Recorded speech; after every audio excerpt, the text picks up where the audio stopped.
Dando continuidade, então, à nossa aula, eu estava falando sobre a lei que resgatou o Instituto da Fiança, né? A Lei 12.403 de 2011. Essa lei que mudou significativamente o trato e peticionamento dos advogados e também do próprio Instituto, né? Da prisão e da liberdade provisória. Eu inicio aqui a minha fala ressaltando aqui que a liberdade provisória ela passou a ser regra a liberdade e não exceção, passou a ser regra a partir,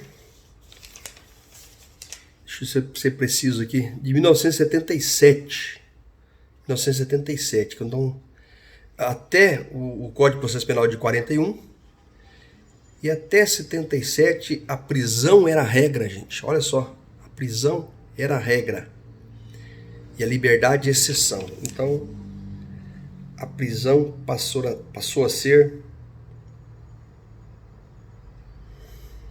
regra. A prisão passou a ser exceção. Por quê? O que aconteceu?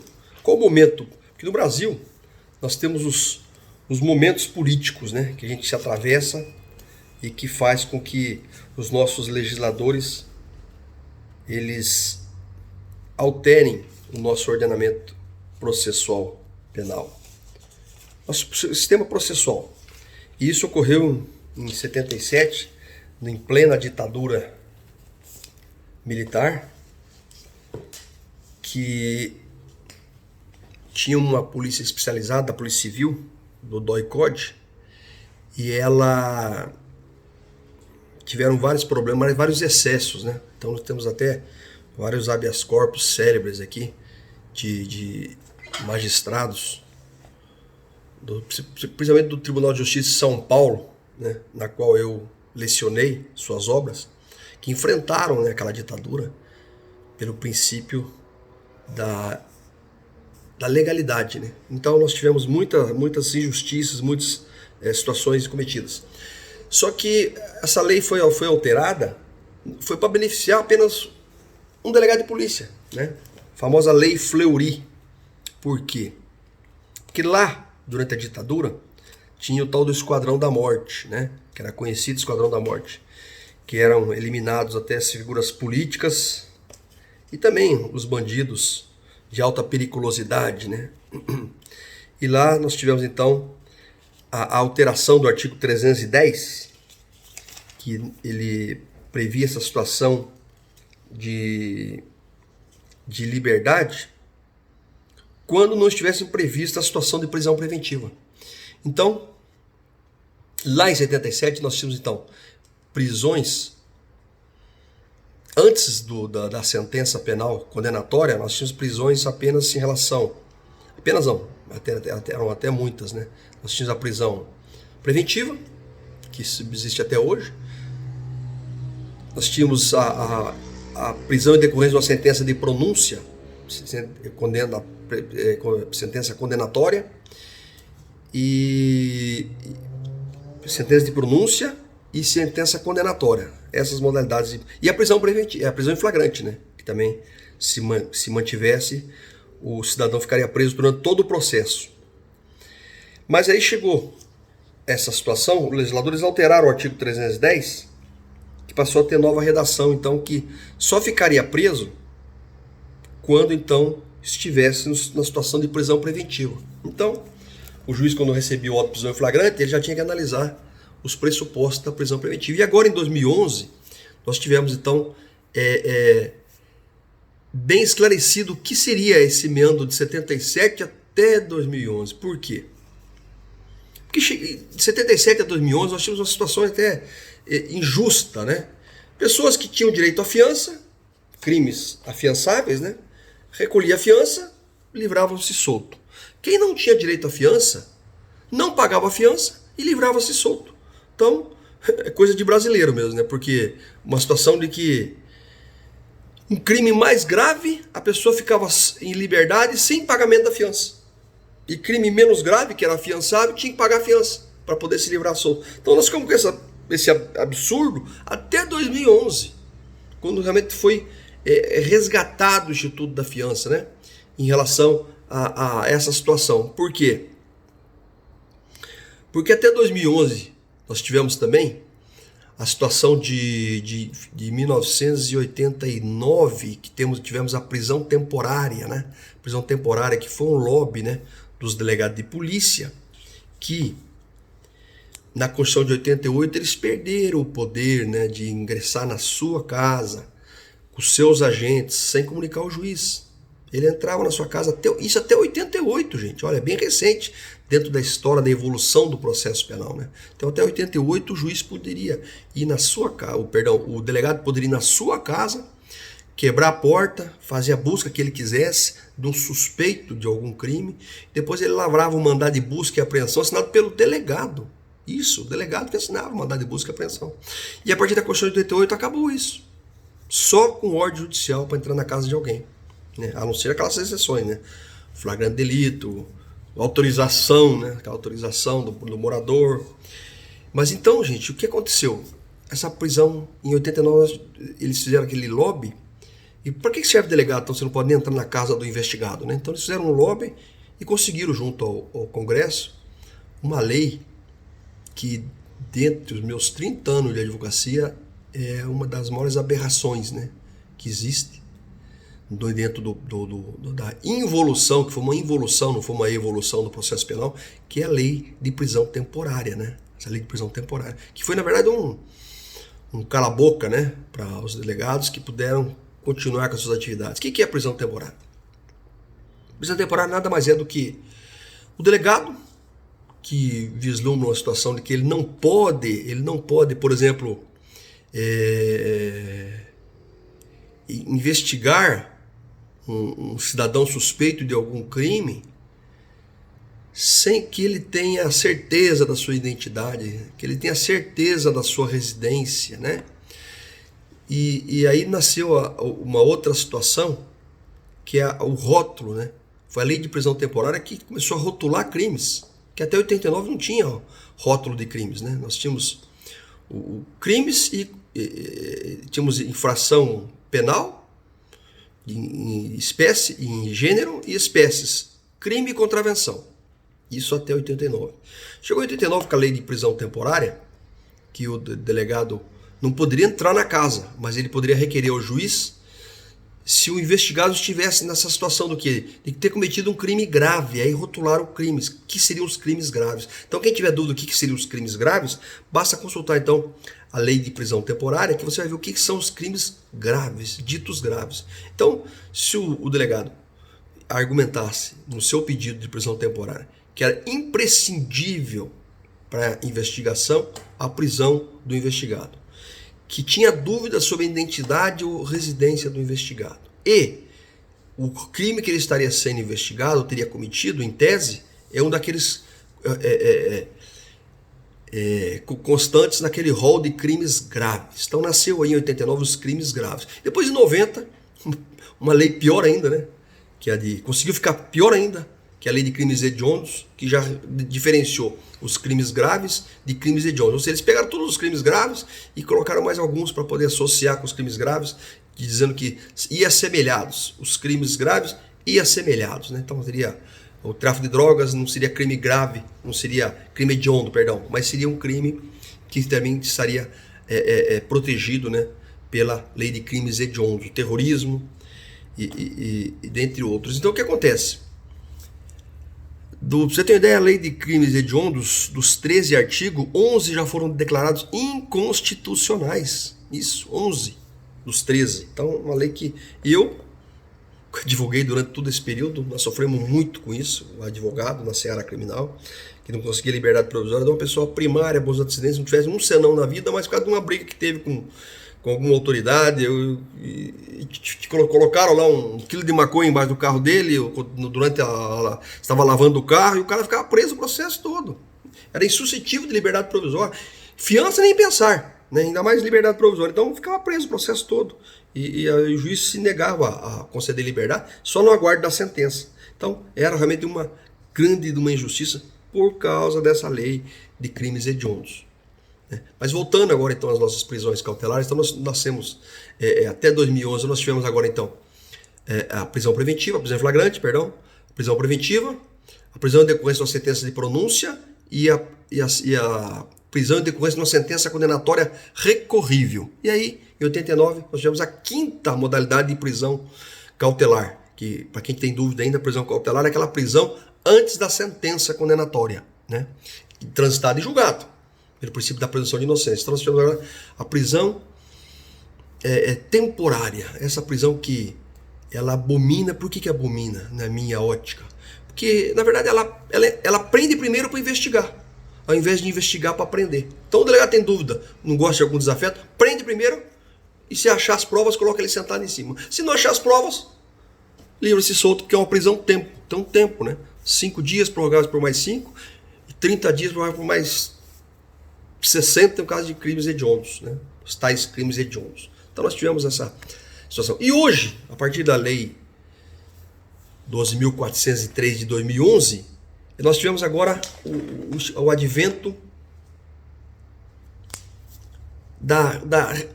de resgatar a fiança, né? Resgatar da tal lei Fleury. Porque a lei Fleury, ela veio porque aquele delegado não podia ficar preso, mas não tinha lei para soltá-lo, que a regra era a prisão. Então alteraram o artigo 310 para poder soltar aquele delegado. E nessa seara entrou um monte de situações de pessoas que não tinham direito à fiança, mas tinham direito à liberdade, mas tinha direito a responder aquela acusação em liberdade. Então, essa lei veio para regulamentar isso. E agora, hoje, nós temos, que é uma outra polêmica, né? É outra polêmica. Nós temos apenas a prisão preventiva e a prisão temporária, como prisões cautelares, né? Aquela prisão antes da sentença. E a maioria dos autores entendem que a prisão em flagrante continua, né? Eu discordo e remeto vocês à minha entrevista que eu dei o Direito Unifil. Vocês podem lá ver que eu falo sobre prisão, fui entrevistado lá. Então, se você acessar o canal do YouTube, você vê lá Direito Unifil, professor Molina. Eu vou falar sobre prisão e dizer por que eu entendo que a prisão em flagrante deixou de ser uma prisão cautelar, né? E eu já adianto para vocês aqui que é uma discussão polêmica. Em concurso, se tiverem essa questão e vocês forem prejudicados com isso, podem recorrer, porque realmente é uma questão até polêmica. E até me perdoe se eu estiver já em defasagem em relação a esse entendimento, mas eu entendo o seguinte: prisão em flagrante, eu vou dar uma colher de chá e adiantar. Prisão em flagrante, gente, nós temos 3 momentos da prisão em flagrante, né? 3 momentos. O que é a prisão em flagrante? É lá a ação, é o esteja preso, é a voz de prisão, né? Lá no local do fato. Claro que aí nós temos aquela situação do artigo 302, estar cometendo o delito, acabar de cometê-lo, ser perseguido logo após, palavra-chave, e ser encontrado logo depois, a palavra-chave ali, né? Com armas, instrumentos que façam presumir ser ele o autor da infração. Tá, mas aqui nós vamos ter que fazer um parêntese aqui. Estamos discutindo mais essa primeira fase dos momentos do flagrante, né? Se estava em estado de flagrância ou não. Estamos discutindo agora a formalização, quer dizer, ele foi conduzido por um condutor, né, que pode ser policial ou qualquer do povo, à presença da autoridade policial. Mas qual autoridade policial? A autoridade policial que tiver circunscrição policial no distrito em que ocorreu o crime, ou o suposto crime que estaria sendo, né? Essa é a autoridade competente. Eles vão entrar numa seara difícil também de competência, porque competente, delegado não tem competência, promotor não tem competência. Quem tem competência é o juiz. Por que o juiz tem competência? Porque o juiz ele tem uma jurisdição. O que é jurisdição? Jurisdição é dizer o direito. Quem diz o direito é só juiz. Delegado e promotor não diz direito. Então eles não têm falar em competência. Vão falar em atribuições para atuar em determinada circunscrição territorial, né? Então o promotor da terceira vara criminal não pode ir na segunda vara criminal instruir o feito, apesar de muitos ainda fazem, né? Mas cabe ao advogado arguir uma exceção, né? de incompatibilidade, né? Não seria nem suspeição nem impedimento, mas uma incompatibilidade. Porque se tem um promotor que atua na determinada vara, que foi determinado pelo procurador-geral, né, para atuar naquela vara, ele pode atuar naquela vara, né? Mas hoje essa é uma discussão bem polêmica, que depois surgiu os policiais investigadores, que são subordinados aos promotores no GAECO, mas aí é outra briga, que vamos deixar para uma próxima etapa. Mas em relação à prisão, né, em flagrante. Então, o segundo momento da prisão, nós temos agora então a formalização, né? A prisão em flagrante é uma peça estritamente formal, ela tem que ser formalizada. Não adianta, não existe a prisão em flagrante verbal, ela tem que ser formalizada e por autoridade competente, que seria, entre aspas, competente, né? Que seria a autoridade com atribuições para fazê-lo, que é o delegado de polícia. E o delegado de polícia ele tem que, nessa formalização, que é o segundo momento do flagrante, ele tem que oportunizar ao preso todos os seus direitos constitucionais que estão lá previstos no artigo 5º, né? Comunicar à família, constituir um advogado de sua confiança, não é aquele advogado que fica lá esperando os flagrantes. Ele tem todo esse direito de dar um telefonema, tanto para os seus familiares como para o seu advogado de confiança, né? Ele tem direito ao silêncio e tudo isso tem que ser avisado ao preso e formalizado no auto que ele tem que assinar, né? Muitas vezes ele até desconhece isso, mas está lá, ele tem que ler tudo para que ele assine. Então essa situação da formalização é importantíssima. E o terceiro momento do flagrante, nós vamos falar agora do recolhimento ao cárcere, né? Qual o ergástulo público, né? Qual o penitenciário que vai receber um preso que não tenha um ofício encaminhando ele baseado num auto de prisão em flagrante, né? Então aí vai ser um abuso de autoridade, né? Então nós temos 3 momentos do flagrante. E nesses 3 momentos do flagrante nós não temos a participação do juiz. Por isso que eu defendo essa bandeira de que o flagrante deixou de ser uma prisão cautelar, porque ela não é uma prisão ela se judicializa quando o delegado envia ofício ao juiz. Aí tem a corrente da polêmica. Se ele envia ofício ao juiz, judicializa a prisão. Mas ele pode ocorrer esses 3 momentos aqui sem avisar o juiz. É claro que nesse terceiro momento ele teria que avisar o juiz, mas ele pode apresentar. Aí seria o quê? Uma ilegalidade. Então, ele tem que oficializar o juiz. E essa que é a discussão polêmica do ofício à autoridade judicial competente. Aí sim eu estou falando de competência, né? Que é o juiz criminal de plantão, que vai receber esse auto de prisão em flagrante. E aí ele tem 3 saídas, né? Em relação ao auto de prisão em flagrante. Aqui, ó, bem claro aqui, ó. Nós temos da própria lei que fala. O juiz tem 3 caminhos. Ele relaxa a prisão se for ilegal. Relaxa a prisão que for ilegal. Está na Constituição Federal, artigo 5º, né? O juiz se obriga. E como é que o juiz vai ver o que é prisão legal, o que é prisão ilegal? Baseado em quê? Na própria formalização. Nos estados nós temos a prisão legal de maneira típica, né? O ato típico em si, maneira formal. E a prisão de maneira em relação à situação real, né, material, quer dizer, se ele estava realmente em estado de flagrância, o juiz tem que analisar, e se foi formalizado dentro daquele documento que se chama assim, auto de prisão em flagrante. Então, ele vai analisar a prisão se for ilegal, baseado nessas 2 situações, né, da formalização, se for típico, né, se for realmente fato que ocorreu, né, e nessa situação de material. Então, a prisão formal, estritamente formal, escrita, tem que ser lida, assinada por todos, pelo delegado, pelo escrivão, pelo preso, pelo condutor, pelas testemunhas, né? Isso é a ordem formal, ele tem que analisar tudo isso.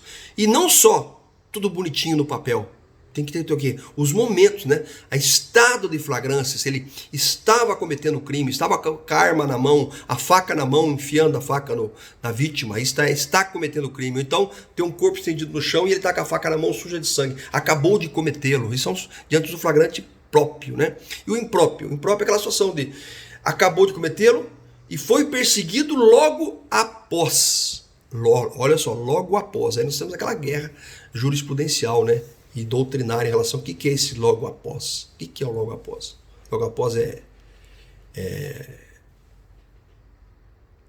24 horas? 2 dias? 1 mês? 1 ano? Logo após?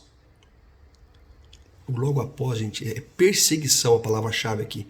Perseguição, logo após. Se for perseguido, logo após. Então, perseguindo. Enquanto houver a perseguição, É o tal do logo após, porque ele está sendo perseguido. É meio que difícil, né? Situação fática. Mas em relação à teoria, se a autoridade policial não encerrou a busca, a perseguição, ele continua em estado de flagrante, mesmo se passar de 24 horas. Ele está pulando o muro do bairro, ele está pulando, mudando de bairro, ele está mudando de cidade e a polícia está atrás, não encerrou a perseguição. Então, isso pode se prolongar no tempo, esse logo após, entenda-se, enquanto houver a perseguição, né? E outra situação do flagrante impróprio, né? Nós temos agora flagrante, flagrante próprio, flagrante próprio é esse. O flagrante presumido. O que é o flagrante presumido? É quando o cidadão é encontrado logo depois, olha a situação, logo depois, com armas, instrumentos que façam presumir ser ele o autor da infração. Então esse logo depois que a doutrina reduziu um pouquinho para 4 horas, né? 4 horas, olha só. Mas na prática você vê o cidadão cometendo um crime, bêbado no bar, brigando, vai para casa, dorme, passou o porre, aí no dia seguinte ele está almoçando na casa dele, aí chega a polícia e encontra lá a faca, o revólver, já foi muito mais que as 4 horas, mas é entendido como estado de flagrante, né? Aí nós temos precisa do advogado para dizer que relaxar o flagrante e ele que seja processado, mas sem estado de flagrância, né? Então, depois, o segundo caminho do juiz, converter a prisão em flagrante em preventiva. Aí é que tá. Ninguém pode ser preso, ficar preso pelo prisão em flagrante mais. Esse aqui é o meu mote. Ó. Se ele foi preso em flagrante e não pode ficar preso mais só em flagrante sem converter a preventiva, deixou de ser uma prisão cautelar. Então tem que ter necessariamente a prisão preventiva. A prisão preventiva é aquela situação do artigo 312, né?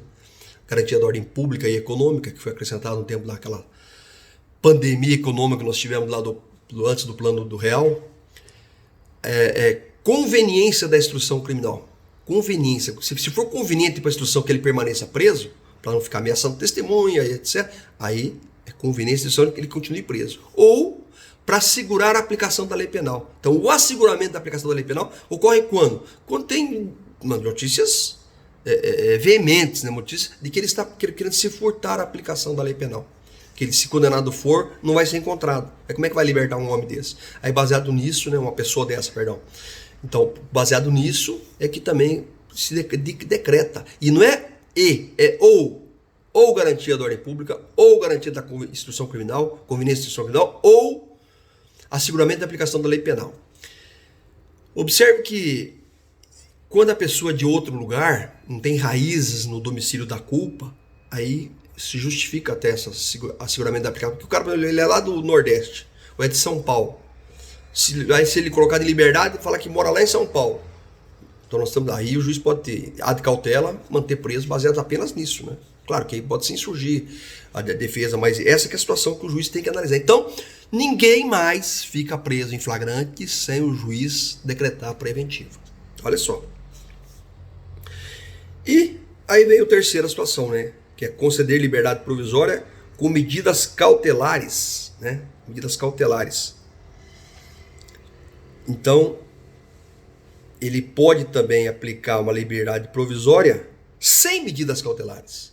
Mas a regra é com medidas cautelares. Essas medidas cautelares nós vamos encontrar aqui no 282, né? O rol das medidas cautelares. E a professora Franciele deve falar com vocês sobre cada um desses itens aqui, né? E eu vou aqui já passando então para a situação da audiência de custódia, né? Audiência de custódia que veio depois de 2011, que é um pacto de São José da Costa Rica, na qual o Brasil é signatário, ou seja, ele diz que vai cumprir ou que está cumprindo, que o preso deve ser apresentado, né, imediatamente, não só comunicado imediatamente, mas deve ser apresentado ao juiz, né? Esse juiz da custódia, que nós temos muita discussão também de normativas de cada tribunal em relação a isso, de que se tem que ser no domicílio da culpa, se pode ser fora de domicílio. Eu tive um caso aqui em Londrina recente de policiais que foram presos e a audiência de custódia foi ser realizada lá em Curitiba. Quer dizer, já me surgiu em relação a isso aí, porque se o rapaz foi preso aqui, Eles têm que ser, a audiência custódia tem que ser aqui, tem que ser apresentado imediatamente, né, a um juiz. E o que o juiz vai fazer na audiência de custódia? Ele vai ver se ele foi, os momentos dessa prisão em flagrante, se há necessidade dele ficar preso. Não é só o estado de flagrância não que ele vai ver, em relação ao relaxamento de flagrante. Ele vai ver também se é necessário, já que a regra é a liberdade e não a prisão. Então tudo isso tem que ser analisado na audiência de custódia. E muitas vezes o juiz da custódia, ele já vem com a decisão do juiz de plantão, que recebeu o flagrante e já decreta a preventiva, né? Então, o correto do juiz que recebe o flagrante já é determinar a audiência custódia, e não ele avocar e já decretar a preventiva com aqueles elementos que ele tem apenas informação em relação à investigação, né? Muitas vezes. Que às vezes o preso fica em silêncio, ele não tem informação nenhuma em relação à defesa, e aí ele acaba decretando a preventiva baseada apenas de forma unilateral, informação unilateral. Lá no audiência custódia já tem um advogado, né? Já pode iniciar essa defesa, demonstrar para o juiz da audiência custódia a desnecessidade de manter aquele cidadão preso naquelas condições, né? E ele também tem direito, porque a liberdade, gente, não é um favor do juiz. Eu acho que vou deixar em liberdade. Não, é o favor da lei. É o tal do favor legis, não favor judicis. O juiz não está concedendo um favor quando ele coloca em liberdade ou aplica uma medida cautelar diversa na prisão. Ele tá cumprindo a lei. Isso que muitos advogados têm, o juiz lá é legal, ele não está sendo legal, ele está cumprindo a lei. É a função dele. Se a lei prevê que ele não precisa ficar preso, é desnecessária a prisão nessa fase investigatória, nem o inquérito policial está concluído ainda, ele tem direito, é direito do preso a responder aquela imputação em liberdade. E não um favor, né, do juiz, é um favor da lei. Se for favor, é favor da lei, não um favor do juiz. Então a lei prevê essa situação. Então, dando sequência então ao nosso momento ali de início da ação penal, aí o delegado vai fazer o quê? Ele vai, se ficar preso, ele tem 10 dias para concluir o inquérito, né? Então é um prazo fatal. A lei de drogas é 30, mas aqui 10 dias, que é a regra geral. E em 10 dias, se ele não relata, não conclui, ele não pode pedir prazo para prorrogação do inquérito e o cidadão fica preso. Se ele pedir, não foi possível todas as diligências necessárias para convencimento do Ministério Público para oferecimento da denúncia, então eu preciso de mais prazo. Pronto, ele pediu mais prazo com um custodiado, né? Está custodiado, o indiciado está custodiado, está preso, ele tem que colocar em liberdade, ele tem que relaxar o flagrante, pelo excesso de prazo, né? Aí cabível que ele habeas corpus por excesso de prazo para a formação da culpa, né? O famoso excesso de prazo, porque ele tem 10 dias para concluir o inquérito. Não conclui em 10 dias, tem que colocar em liberdade. Ou ele relata e manda para o Ministério Público, que aí recebe o inquérito e tem que oferecer denúncia também, no prazo legal, né? Sob pena de relaxamento da prisão em flagrante. Por isso que então essa situação do flagrante agora ficou muito clara com a prisão preventiva, né? Mas ele não está mais preso em flagrante, está preso preventivamente. Por isso que a prisão em flagrante deixou de ser, na minha ótica, uma prisão cautelar, né? Porque era aqueles prazos todos exíguos, né? Então, a prisão preventiva substitui o preso em flagrante. E aí depois nós temos o relato do inquérito. O inquérito chega para o promotor tem prazo para oferecimento da denúncia, ele oferece a denúncia, apresenta a denúncia, o juiz recebendo a denúncia é a prova de concurso. É o ato que inicia a ação penal. Não é a propositura da denúncia, e sim o recebimento pelo juiz que inicia a ação penal, que é o marco, né? Marco final para a contagem da primeira fase ali da prescrição da pretensão punitiva, né? Então seria da data do fato até o recebimento da denúncia. Não é o marco final, perdão. É o marco de interrupção. Interrompe a contagem do prazo, aí inicia-se no recebimento da denúncia e vai até a publicação da sentença. Daí então a importância do recebimento da denúncia por parte do juiz, né? Que aí inicia então propriamente a ação penal. Então deixa de ser inquérito, o inquérito vai ficar em apenso à ação penal, porque é o inquérito que vai subsidiar o Ministério Público na instrução. Ele vai ter que refazer tudo que foi feito no inquérito para poder convencer o juiz dentro do contraditório, que aí nós já temos advogados. Lá no inquérito não existe a figura do advogado. É raro o delegado que deixa o advogado perguntar para o seu cliente, para a testemunha jamais, né? Mas para o seu cliente, temos até advogados mais apropriados assim, ao nosso a situação de liberdade, que até faculta, né? Até o advogado perguntar, até para as testemunhas. Mas não é obrigação do delegado isso, tá bem? Então até a próxima aula. Um abraço.